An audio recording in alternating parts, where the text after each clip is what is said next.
दैनिक बहुजन सौरभ, बहुजनों के सांस्कृतिक तथा सामाजिक आंदोलन का मुखपत्र।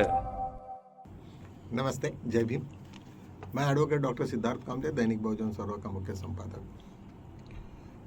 मित्रों, आज चेन्नई में तमिलनाडु गवर्नमेंट के चीफ मिनिस्टर थलपति ने आज फ्लोर टेस्ट के वक्त बहुत सारे प्रॉब्लम्स उनके सामने में खड़े किए।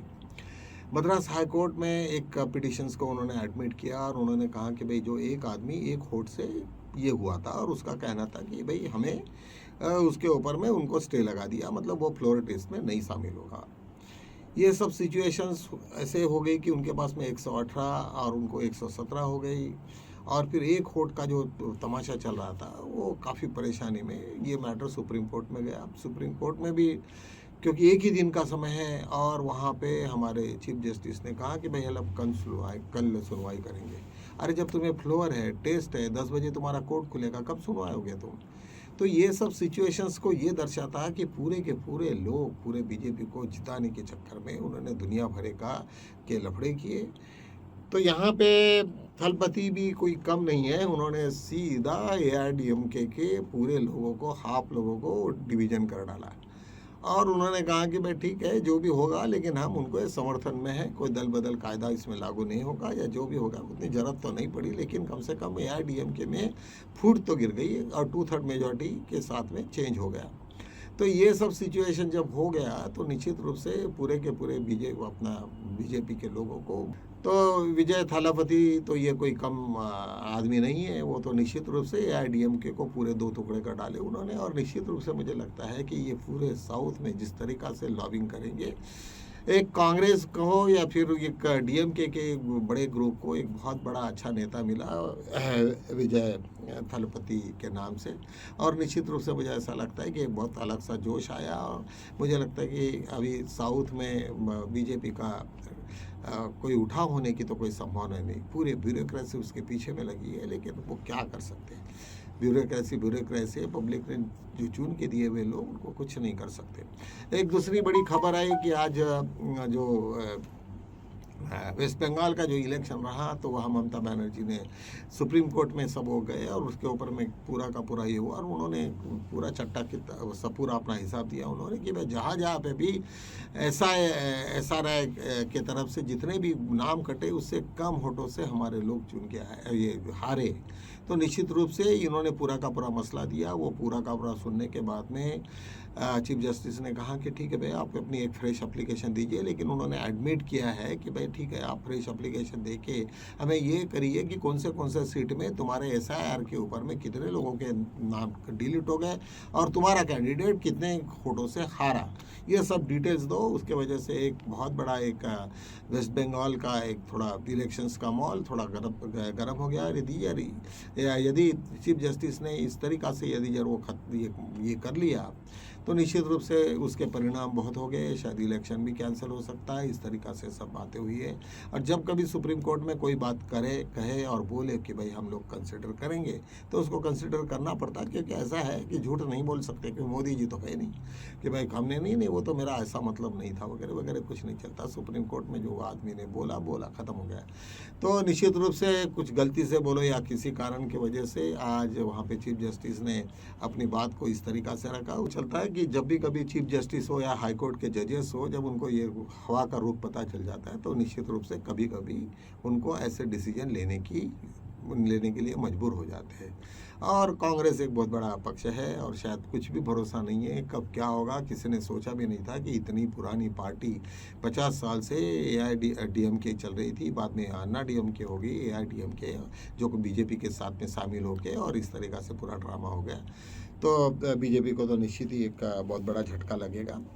आज एक ईरान और अमेरिका के युद्ध के बीच में एक बहुत बड़ी बात सामने में आ गई। यहाँ पे ब्रिटेन और फ्रांस ये बिना मतलब हॉर्मुज़ के खाड़ी में वो उतरे और उन्होंने कहा कि भाई हम लोग उसको ऑब्जर्वर करके हम जा रहे हैं। ईरान ने चेतावनी दी कि तुम यदि अमेरिका के लिए आ रहे होगे तो आप निश्चित से आप चले जाइए, आप बिना मतलब हमें ये मत करिए, क्योंकि इसके ऊपर में पूरा हमारा कब्जा है। हार्मुज़ पे पूरा का पूरा नियंत्रण हमारा है और हमारे एरिया में यदि आप आते हो और ये बोल के आते हो कि हम लोग सिर्फ ऑब्जर्वर करके आ रहे हैं कि भाई वहाँ पे कोई ये नहीं हो, और हमारे जो भी शिप्स वहाँ पे रुके हुए हैं उसकी क्या हालचाल है। तो उन्होंने कहा ये सब फजूल की बातें मत करिए, आप यदि जरा आ जाते हैं तो हम लोग आपको भी नहीं छोड़ेंगे। तो निश्चित रूप से यदि इस तरीक़ा से उनका आना ये वर्ल्ड वार के लिए बहुत बड़ा एक प्रश्न बन सकता है। तो करके आज एक बहुत बड़ी समस्या का ये हुआ कि भाई अब ब्रिटेन और फ्रांस यदि जरा आ रहे हैं अमेरिका के साथ लिए, तो ये बहुत ही अपने इसमें यदि दो देश उसमें उतरते हैं तो निश्चित रूप से अमेरिका की ताकत बढ़ सकती है। लेकिन ये एक बात तो मालूम होना चाहिए कि चाइना और रशिया इनकी ताकत बहुत ज़्यादा है।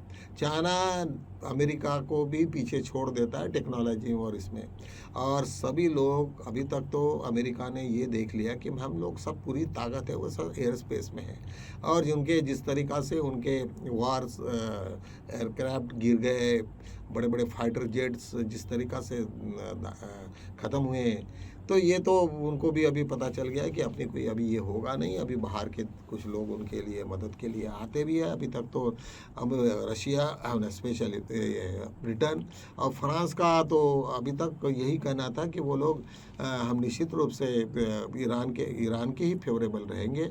लेकिन आज सडनली ये क्या चेंजेस हो गए इसके बारे में तो बता नहीं सकते अभी कौन सी मजबूरी थी। अभी डोनाल्ड ट्रंप फिर तो मेरे यहाँ पे जा रहे हैं चाइना में, और चाइना में जाके उनके वहाँ से प्राइम मिनिस्टर के साथ में क्या बात करते, तो कुछ देर के लिए युद्ध का अभी ये चल रहा है कि उनके ऊपर में क्या होगा, क्योंकि चाइना एक ऐसा सुपर पावर है जिसके वजह से आज ईरान ये है जो ईरान को उसने ताकत दी है। यही नहीं तो रशिया ने भी जितनी ताकत तो हमें इसको दिया है, तो दोनों भी एक सुपर पावर है। आप लोगों को शायद मालूम होगा कि कई सालों के पहले अमेरिका और रशिया ये दोनों ही थे। जब रशिया के जब 4 टुकड़े हो गए उसके बाद में उनका थोड़ा सा कमज़ोर हो गया, नहीं तो अमेरिका को टक्कर देने वाला केवल रशिया ही था, और इंडिया को रशिया ने बहुत साथ दिया, हर वक्त साथ दिया, जबकि हमें अमेरिका ने कभी भी साथ नहीं दिया। हमारा पूरा जब से हमारे इंडिपेंडेंट हो गया उन दिनों से हम रशिया के साथ में बहुत पहले से जुड़े हुए थे। तो ये सब पार्श्वभूमि है। और आज और एक खबर ऐसी आई कि ईरान के फॉरेन मिनिस्टर अब्बास अरागची ये इंडिया में आए हैं अपनी भूमिका रखने के लिए, और वो चाहते हैं कि इंडिया बहुत बड़ा देश है, यहाँ पे कंज्यूमर्स बहुत बड़े हैं, तेल के कंज्यूमर्स हैं। तो उनको मालूम है कि अपना जो खाड़ी का देश, हम कितने भी ये हो, लेकिन कंज्यूमर के साथ में थोड़ा झुकना ही पड़ता। तो निश्चित रूप से ईरान की भूमिका भारत के प्रति बहुत अच्छी है। उन्होंने कहा कि हम कोई दिक्कत नहीं देंगे, हमें जो भी चाहिए तुम्हें हम तुरंत देंगे, रेट भी देंगे अच्छा, और सब, क्योंकि बहुत बड़ा देश है, 140 करोड़ का देश, और उनका इतना बड़ा कंजम्पशन और इतना बड़ा खाड़ी का तेल का वो कंज्यूम करेगा, तो निश्चित रूप से वो चाहेंगे कि भाई जो भी हुआ वो सब छोड़ो, हम तुमको सस्ता तेल देंगे, सस्ती सब गैस देंगे, सब सस्ता देंगे। इस तरीक़ा से उनकी बातें चल रही है। वो तो निश्चित रूप से मुझे ऐसा लगता है कि ये बहुत बड़ा एक ये है।